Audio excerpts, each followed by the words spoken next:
امام علی مقام نے دیکھا یہ کے بعد دیگرے میرے بھائی گئے، میرے عباس کے بازو کاٹے، میرے بچے کو انہوں نے حلق سے چھلنی کر کے مار دیا، علی اکبر کو بھی شہید کیا، قاسم کو بھی شہید کیا، بچا کوئی نہیں تھا۔ ایک زین العابدین بستر سے اٹھ بیٹھا، جوان شہزادہ کہنے لگا بابا جان میں جاتا ہوں۔ امام علی مقام نے ماتھا چوما، کہا زین العابدین تو بھی جائے گا تو میری نسل کس سے چلے گی؟ تجھے زندہ رہنا ہے، اور اگر میرے موت کے بعد بتا ان بیبیوں کو کون دیکھے گا؟ میرے گھر تو ابھی کوئی مرد بچا نہیں، کون جوان ہے جو ان کا سہارا ہوگا؟ لٹا دیا بستر پر، تم آرام کرو۔ مولا زین العابدین سجاد کی قربانیوں کو بھی میں محسوس کرتا ہوں میرے عزیزوں۔ امام زین العابدین جو کربلا کے میدان میں لیٹے لیٹے دیکھتے تھے، جانتے ہو ان کی زندگی کیسی ہو گئی تھی؟ کربلا کے بعد جب یہ مدینے واپس گئے تھے تو کبھی بھی کسی قصاب کی دکان کے پاس کھڑے ہوتے تو رونے لگ جاتے تھے۔ کھلا گوشت دیکھتے، کوئی کسائی جو گوشت بیچتا تھا، امام زین العابدین آتے تھے تو جلدی چادر ڈال دیتے گوشت پر۔ لوگ پوچھتے کیوں؟ کہا وہ جو امام آ رہے ہیں نا، ابھی یہ کچا گوشت دیکھیں گے رونے لگ جاتے ہیں کیونکہ انہوں نے اپنے گھر کے گوشت کے ٹکڑوں کو دیکھا تھا۔ ان کی زندگی ایسی ہو گئی تھی۔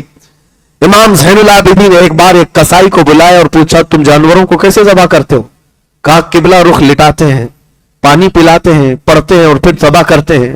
چیخ ماری اور کہا دنیا والے جانوروں کو پانی پلا کر ذبح کرتے ہیں، میرے باپ کو کوفیوں نے 3 دن کی پیاس کے بعد ذبح کیا تھا، میرے گھر والوں کو 3 دن کی پیاس کے بعد ذبح کیا تھا۔ ہر قربان ہونے والا جانور پانی پی کر کے ذبح ہوتا ہے۔ رسول اللہ کے گھر کا شہزادہ بغیر پانی پیے دنیا سے گیا۔ یہ امام زین العابدین کی زندگی کا حال تھا۔ عزیزان گرامی وقار، غم ان کا حق تھا۔ کئی مرتبہ مدینے والے ان کے پاس آتے اور ان کو ہنسانے کے لیے کوئی باتیں کہتے ہیں، آپ ہنستے نہیں، زندگی بھر کسی نے آپ کو ہنستے ہوئے نہیں دیکھا۔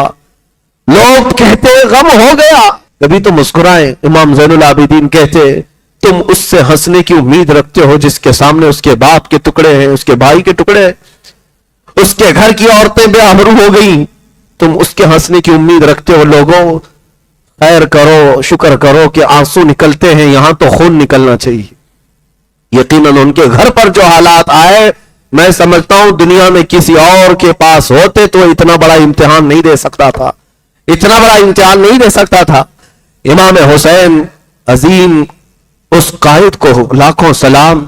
اب اس میدان کربلا میں بیویوں کے سامنے آئے، سیدہ زینب جلدی سے ایک صندوق لے کر کے آئیں، پیٹی لے کر آئیں۔